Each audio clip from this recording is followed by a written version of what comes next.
አዲስ አበባ ሚያዝያ 10 1984 ታምራት ላይኔ ጠቅላይ ሚኒስትር። የቀድሞ መንግስት ወታደሮችን ችግር ስለመፍታት ከጠቅላይ ሚኒስትር ጽህፈት ቤት የተሰጠ መግለጫ።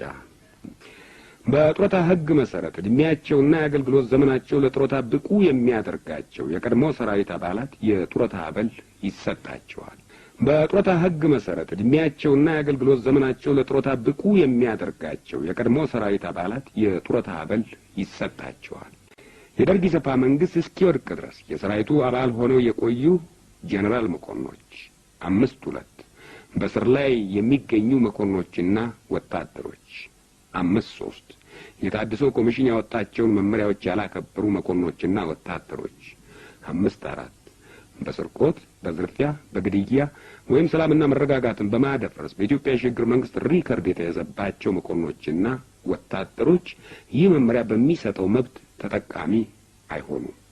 የጡረታ አበል ስለሚቋረጥበት ሁኔታ 6-1 የጡረታ ህግ ስለ ወንጀል ቅጣት የደነገገው ቢኖርም የኢትዮጵያ የሽግግር መንግስት ማህበራዊ ችግር ለማቃለል በዚህ መመሪያ መሰረት ልዩ አስተያየት በማድረግ የጡረታ ክፍያ እንዲሰጠው የተደረገ የቀድሞ ሰራዊት አባል በማንኛውም ጊዜና ሁኔታ በስርቆት፣ በዝርፊያ፣ በግድያ ወይም ሰላምና መረጋጋትን በማደፍረስ መሰማራቱ የተረጋገጠበት መኮንን ወይም ወታደር የጡረታ አበል ክፍያ እንዲቋረጥበት ይደረጋል።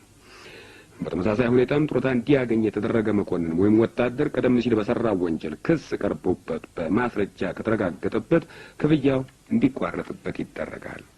መንግስት ተጨማሪ መፍትሄን ሲፈልግ ግን ሞልቶ የተትረፈረፈ ገንዘብ ኖሮት ወይም የቀድሞ መንግስት ወታደሮች የጡረታ መብት ጥያቄ አንገብጋቢ ጥያቄ ሆኖበት አይደለም፣ የጡረታ አበል ክፍያ ተፈጻሚ ስለሚሆንበት ጊዜ።